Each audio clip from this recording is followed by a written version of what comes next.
it seems like an annual event now when Terence comes. It's very challenging and inspiring for our community, and we're very happy to welcome him back again. Thanks.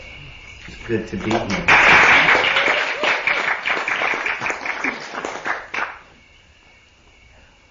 Well, this is the culmination of a dream of mine and sort of a departure from what you may be used to from me. I think inevitably this weekend will be a little more personal and maybe less cosmic than some have been, because I sort of have to open my private life to you, because what I'll be doing this weekend is basically sharing a friend. Last year I was here with Rian Eisler, but that was a marriage of ideological convenience. Not that it wasn't sincere, but we were drawn together primarily because our ideas were in congruence. Nicole and I, on the other hand, were drawn together primarily because our patterns of intoxication seem to be incongruent.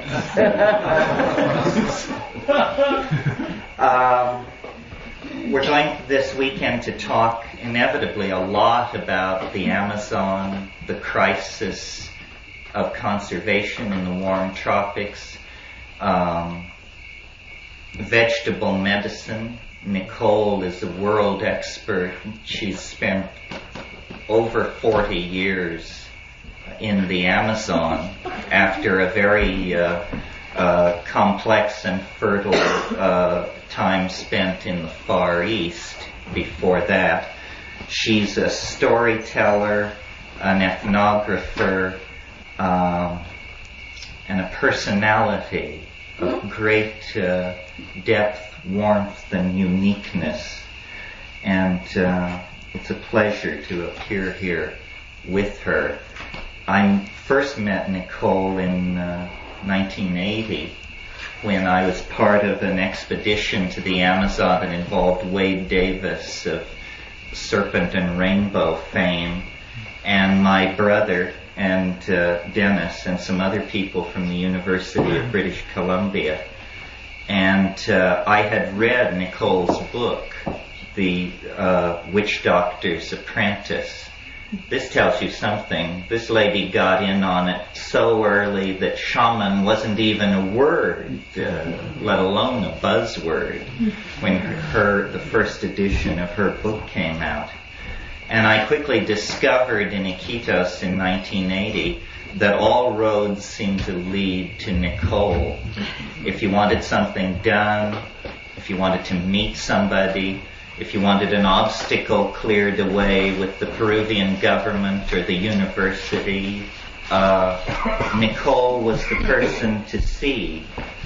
And one of my weaknesses is for characters.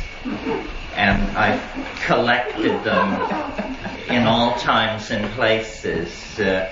My charm bracelet has such peculiar specimens as Ralph Abraham, Rupert Sheldrake, Nina Wise, Joan Halifax, unique types. I mean, they threw the mold away before they made these people. And Nicole fell into that category. So, in line with that picture of our mutual love of hell raising, I have to tell you that we stayed up much too late last night, and so we're mere shells that sit before you this evening. Yes, and some of you, I understand, are mere shells. When I really feel like a mere shell, I feel like an old wasp's nest. So what I thought we would do this evening is we want to meet each of you. This is Roy Tuckman is on vacation this month, so we have an intimate group. If otherwise we would have had a financially successful group. So we trade one breakthrough for another. But what I would like to do this evening, briefly, is go around the circle and just hear who you are and what your interests are, and maybe a statement of your expectation or your hope for the thing. Make it brief. One cannot say often enough in these situations that lack of brevity is proof of psychosis. So please bear that in mind. 50 people are looking at you and wondering how balanced you are. So this is an opportunity to lead them astray. And I'll slyly organize it so that we come around, and then it will come to Nicole last before me, and then I will tie it all up if I can. So why don't we do that just briefly. Before we start, let me say we will have 3 meetings tomorrow, one in the evening, the other 2 in the obvious slots, and 1 meeting on Sunday. And all of these meetings will either be under the teaching tree, which is immediately outside, or right here if the weather turns bad on us. Tomorrow night's meeting will be here. So why don't we just quickly go around the circle and introduce ourselves. Michael, why don't you start? Okay, hi, I'm Michael. I spend my time living here at the Ojai Foundation and at Omega Institute in New York. And Terence, his material and influences that he's been influenced by have been important to me as well. I love science fiction and I love Tai Chi. Glad to meet you. My name's Leon. I also work here. Terence changed my life, to be honest. I'd always been rather scared of the psychedelics, and I met him at Esalen a number of years ago, and he was the first person who said something sane about them that really changed my thinking. And ever since, I've been greatly stirred, really, by his ideas, and they really impacted me a lot. So I'm very thankful to be here with you again. Glad you're here, Liam. I'm Julie Wellings. I live down in the valley here, and I'm anxious to hear Nicole's story. My name's Stephen. I heard you one day on the radio about 6 months ago, and it was the first time I ever had any validation on what was going on in the other world for me. And you verbalize it when you talk about it, and it's what I experienced. So it's just it's really brought some light into my life, and I really appreciate it. That's why I'm here. My name's Elaine, and I'm here because I'm feeling a draw to be shamans and get reconnected with the earth and make a contribution where I can do help. I'm Marilyn Nicola. I'm a work scholar here at the Ojai Foundation, and I'm especially concerned about the threat to the tropical rainforest. My name's John Wymore. I'm from Albuquerque. I'm a temporary part-time staff member. I'm anxious to find out who the hell you are. Me too. So I'm Joe Lasowski. I'm a painter, fine arts. I started doing psychedelics with Wheat Shoal Indians maybe 20 years ago, and I met Terence. It was like a meeting with shaman at Esalen maybe 10 years ago. My name is Christopher, and I have a interest in the Amazon and psychedelics, and very often haunted by Terence in terms of the radio and other media. My name is Nina, and I'm a performance artist and old friend. And I expect the unexpected. Yes, Nina. The man. I demand. Nina introduced me to my wife, and it's been unexpected ever since. And I'm really delighted to meet Nicole. What is it? An honor. Mm-hmm. I'm Faustin Bray. With Brian Wallace, we composed sound photosynthesis in a band called Into It. Mm-hmm. We produced Terence and Kat and many other folks around the town that you have come to know and love. And it's great to see us here again. We were here last year with Ralph Metzner and Terence for our first time in Ohio, and I'm glad to be here again this year. Brian, music and this kind of stuff, and quite happy to be with these great characters. My name's Elizabeth. When I was 37, on my birthday, I heard a voice inside my head say, from now on everything will be in reverse. And to point it up, while I was driving about a half a mile from my house, forward gear went out and I drove home in reverse. So I feel very comfortable with the archaic revival theme. My name is Jane, and I also live in the valley, and I'm very grateful to be in your presence and looking very much forward to hearing, especially Nicole this evening. Thank you. I'm Pat Danish. I'm a painter, and I work here. I'm very curious and interested in the other parts of reality that I touch upon in working with art and the psychedelic. My name is Ingrid. I'm a work student here.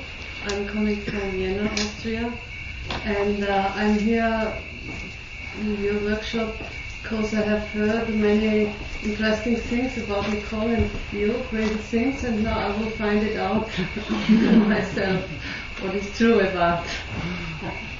My name is Anne, and I'm an artist, and I live in Ohio and Santa Monica, and I've heard enough that I'm fascinated by this information and looking forward to hearing more.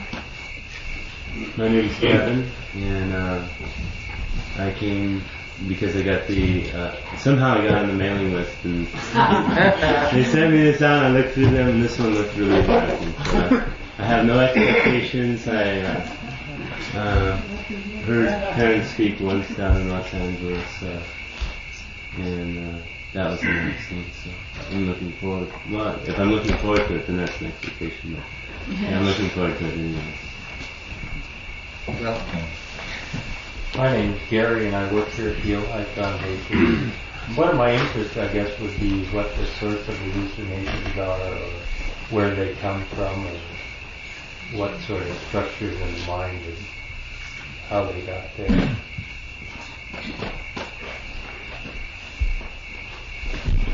My name's Terence Mckenna, and I live in Los Angeles, and I like plants, and I like to grow them and deal with them and see them grow. And I like to hear Terence talk about plants. My name is Joy Alex, and I've listened to Terence's tapes. That's how I first got word and loved all the food for thought. And love more. My name is Carl. I'm a physician from Orange County, here out of curiosity and looking for insight. My name's Alan, and this place is a spiritual home for me and my wife. We come here a lot, and it's good to be here. And Terence is always a great pleasure to be with. I like to think of him as the Abraham Lincoln of consciousness.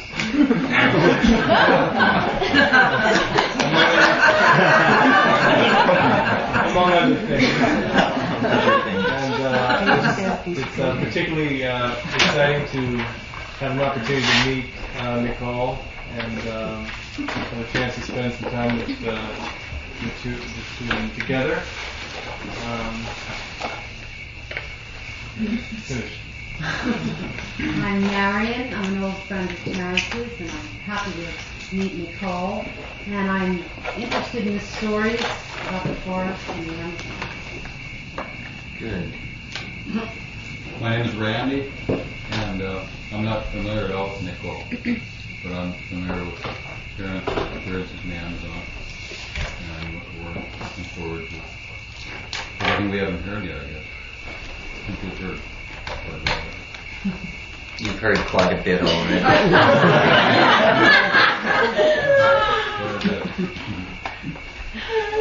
My name is Diane. I'm an artist, and I've been having this wonderful experience since I've seen you for the first time this evening.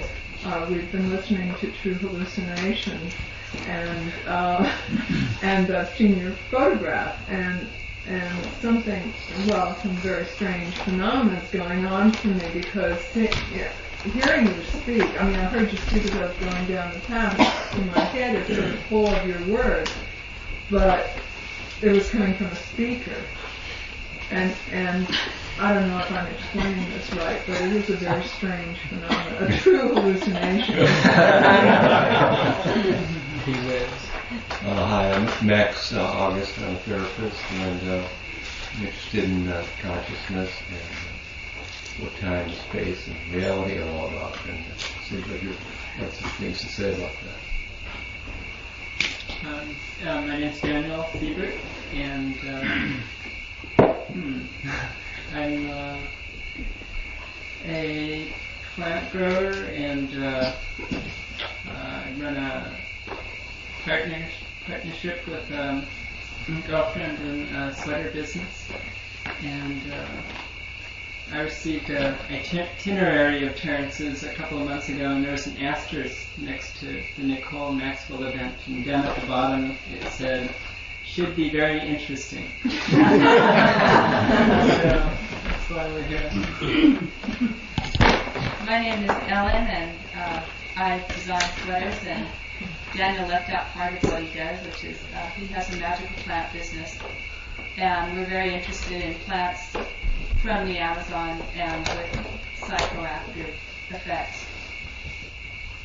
Yes, Daniel and Ellen have a business, which is one of the few places in the United States where some of these psychoactive and medicinal Amazonian plants actually find a commercial outlet. I'm Laurel, and I'm from New Hampshire, and very much of a child to the full consciousness thing. I'm looking for some new answers to old problems, or old answers to new problems, whichever one you get. Hi, my name is Bob. I work at the Ojai Foundation, and I've gotten a lot of different perspectives on your work from the staff here, and I found it rather intriguing.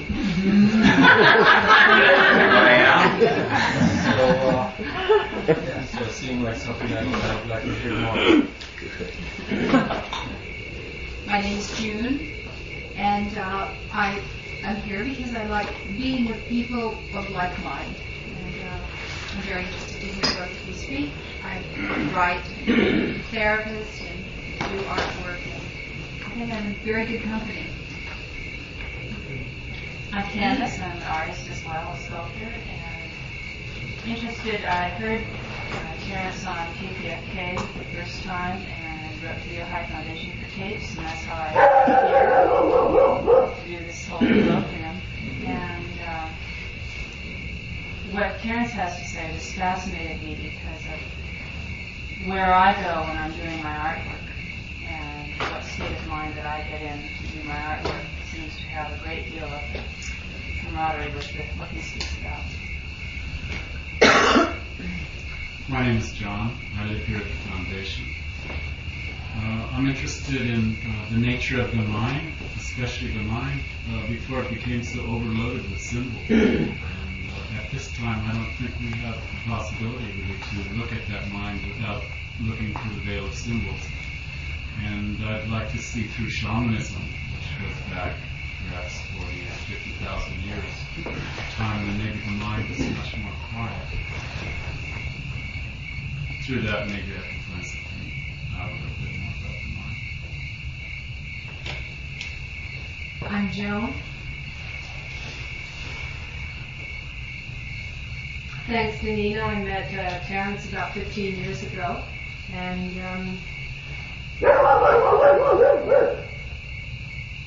he continues to charm not only me, but an increasing number of insane people. I'm an anthropologist, and I've had a long relationship with visionary vegetables. And I'm very interested and examining in many ways, personally and in other ways, the relationship between indigenous peoples and endangered environments. I'm Gigi. I'm currently MC and part of the backup band for spirit artists at the Ojai Foundation.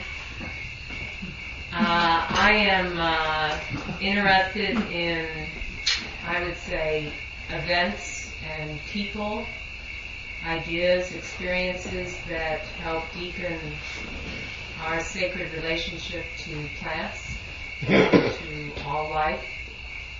And I'm particularly happy to see Nicole here as a welcome coming back from a women's retreat to see such a fine, distinguished woman here is a nice homecoming to accompany such a fine, distinguished young man as Terence.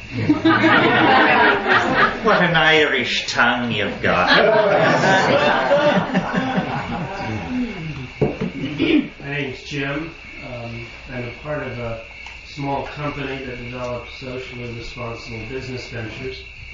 For many years we've been doing business with the Soviet Union and recently become involved in Brazil because we believe that part of the answer to the preservation of the rainforests is the development of commercially viable businesses that support the culture and the preservation of the Amazon basin rather than its destruction.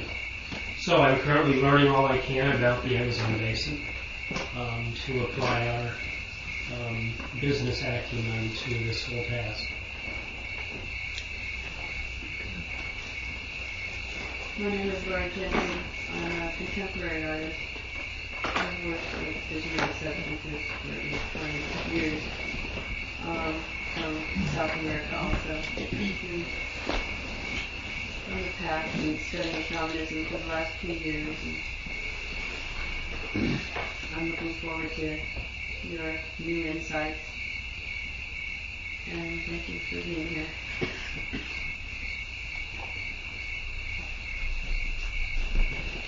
My name is Marina, and last year I went to the Amazon for the first time. I stayed for a couple of months. I went to Brazil, different parts in the Amazon. I was particularly interested in the preservation of the rainforest and preserving the plants. I got involved with a group of people who are working to save the forest. They do stuff like they do ayahuasca, with plants of dying.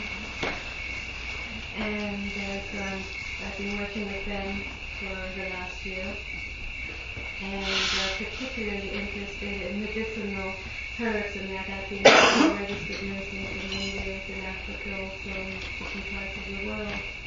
And the Amazon is particularly interesting, so as much knowledge as I can get is what I'm looking for, and your name is like, been ringing in my ears for the last year. So I'm very curious to hear what you have to say.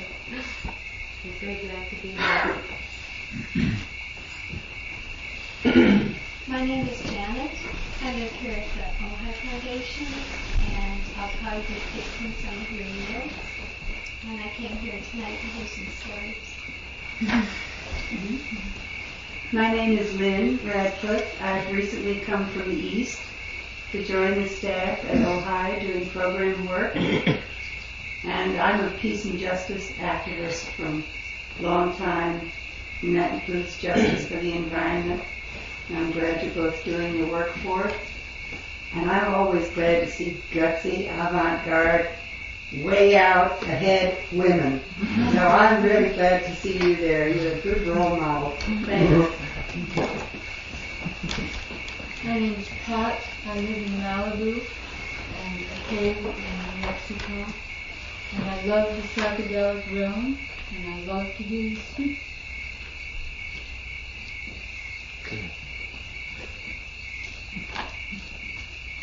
My name is Dushanka, and I was recently introduced to you via a tape at your presentation at Esalen, and I found it very inspiring, and I wanted to hear more. So I'm glad I'm here. I'm Sarah, and I like to hear Terence talk, and I'm glad to hear Nicole talk. My name is Lily, and I live here in the valley.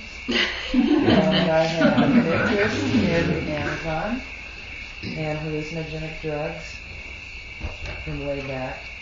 I do production work with music festivals because I believe music is magic, and I have also interest in magic and the goddess.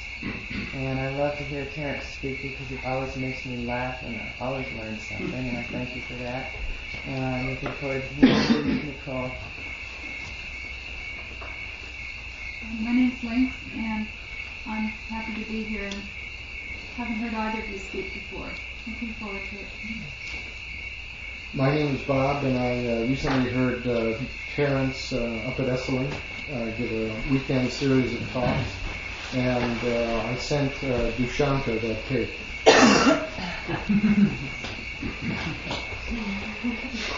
I had to give you credit for it. I'm Eric. I'm semi-lucid, insomniac, and I'd like information. Thank you for sharing.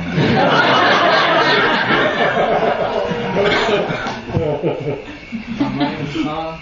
I'm a registered nurse working in an emergency room in Ventura. Been listening to Terence for a couple of years and collecting and cultivating medicinal plants. And I'm Terry. I'm also an emergency room nurse, and fascinated with Terence and eager to hear Nicole. I'm Pauline. I'm a psychiatric nurse, and we don't even know each other. And see, I study different forms of healing, and was in Peru up at Amazon last summer, and very much love the land, and I'm very interested in the ancient ways that come from the land. Were you on the Napa, or where were you? See, on the Amazon. Oh, on the Amazon. Good. I'm Chandra. I'm living in Ojai now. I'm the mother of 2 daughters. I've wandered around a bit around the world. I'm interested in good ideas, in consciousness. I love plants and the forest, and I'm happy to be here. Looking forward to listening tonight. I hope we get to you. It's coming. My name is Lola, and I live here, and I'm completely interested in the unlimited expanse of human consciousness. And I love to listen to Terence as one of the astral travelers in all those realms.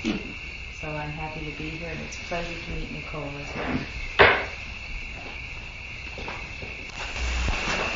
So, Nicole, why don't you just take a few minutes and say whatever's on your mind? Well, the first thing I would say that I ought to is I never really thought too much about the out of the ordinary experiences that we all have, because they seem so natural. And I've been with so many cultures now. I first went to the Amazon region in 1948, that is, as an expedition.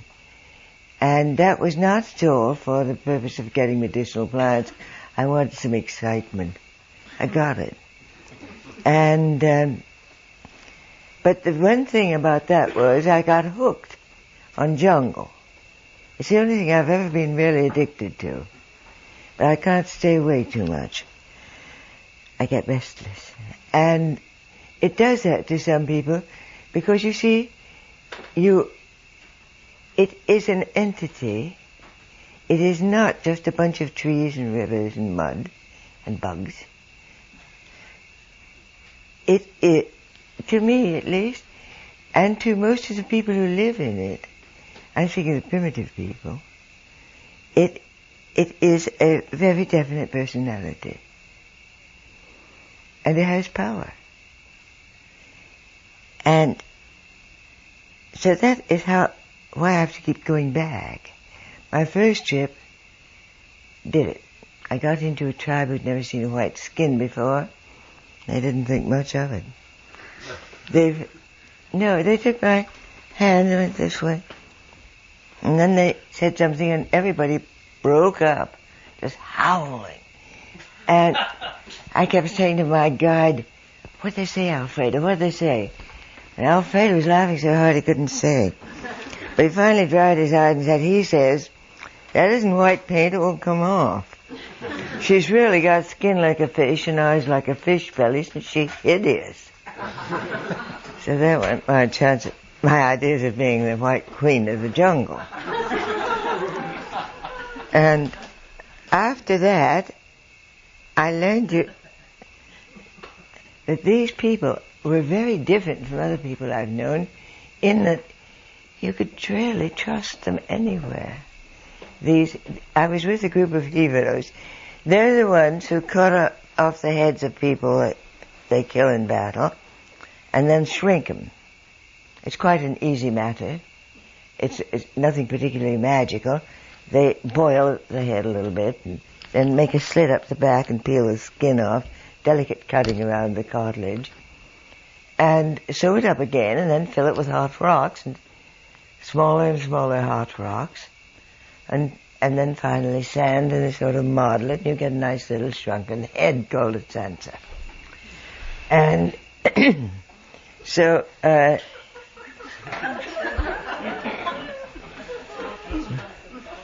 some people have suggested it might be rather good for me, but they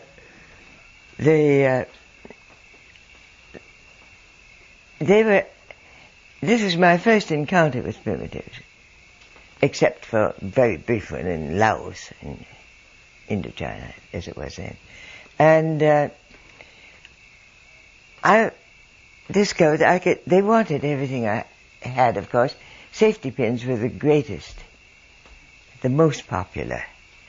I had fortunately somehow got the idea of taking a lot of safety pins.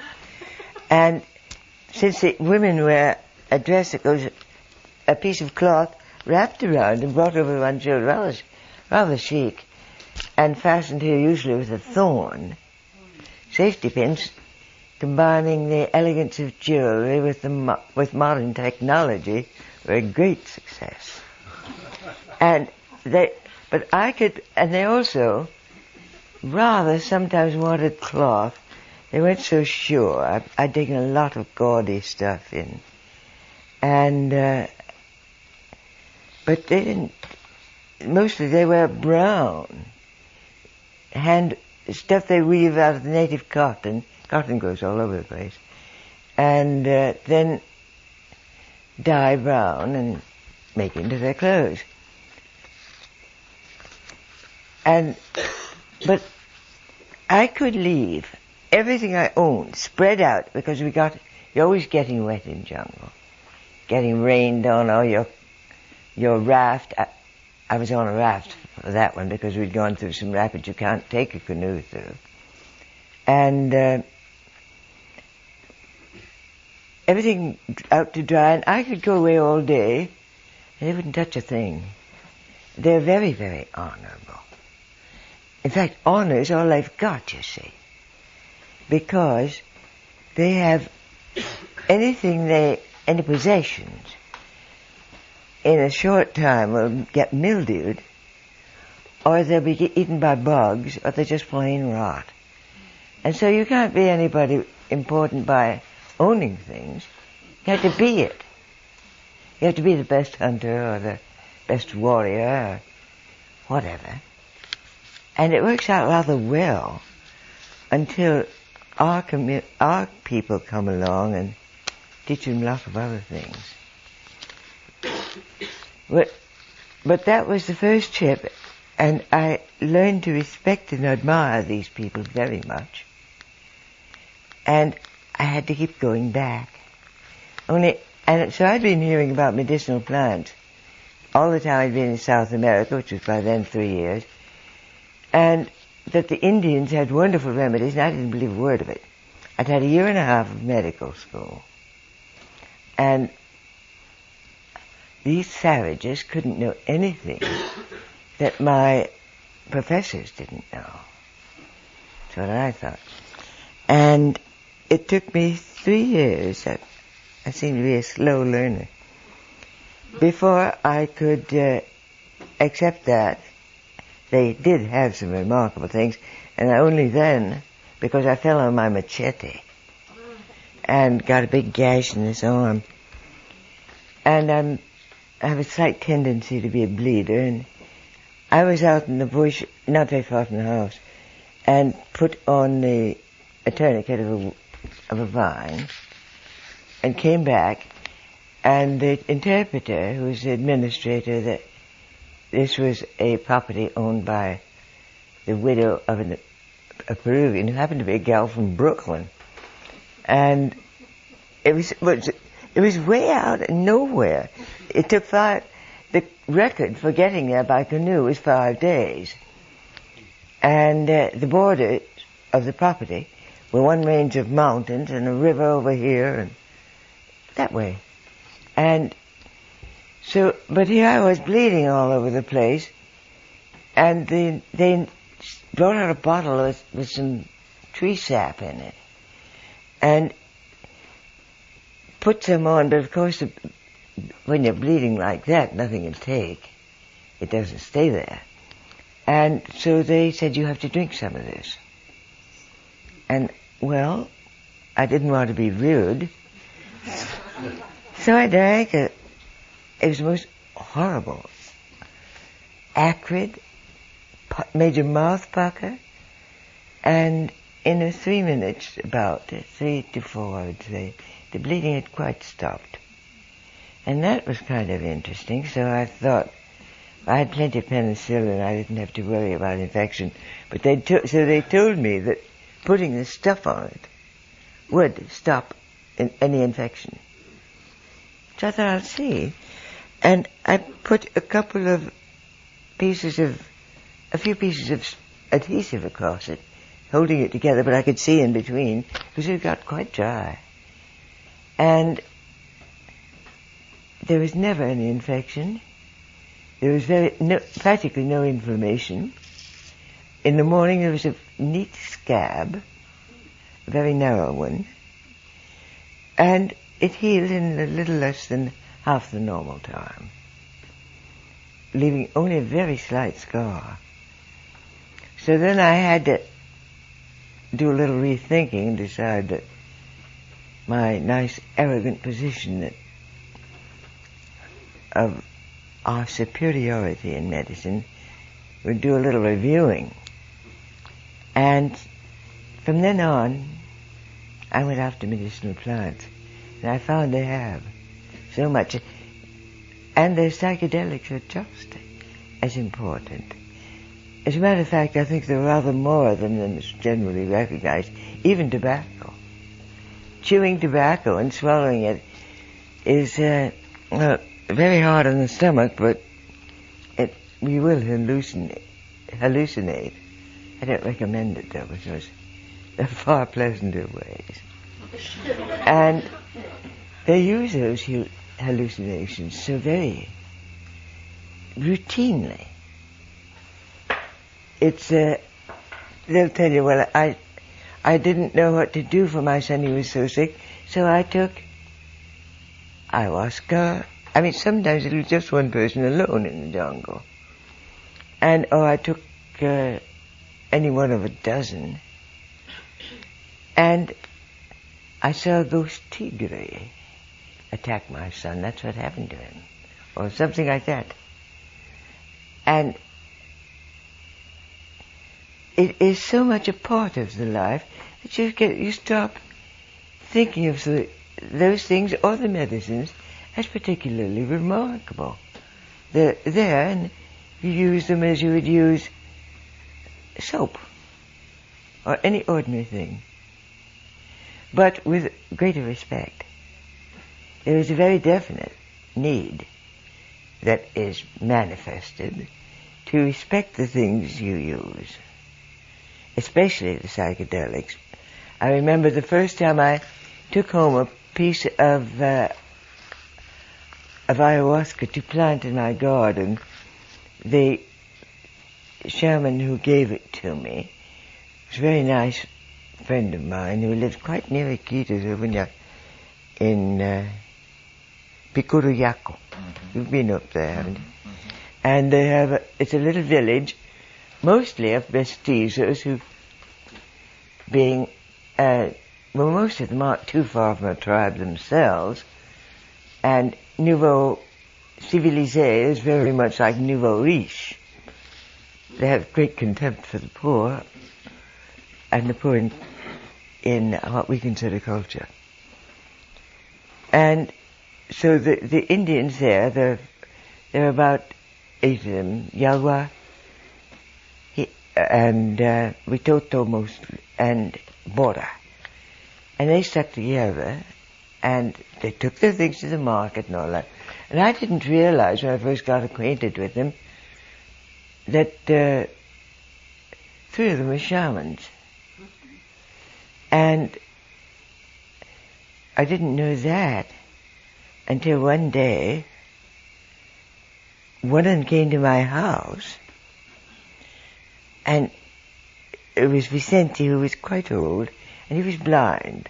It was very hard for him to get around, and he had to cross a river and then get on a bus or walk from Bella Vista. Is about 3 or 4 miles.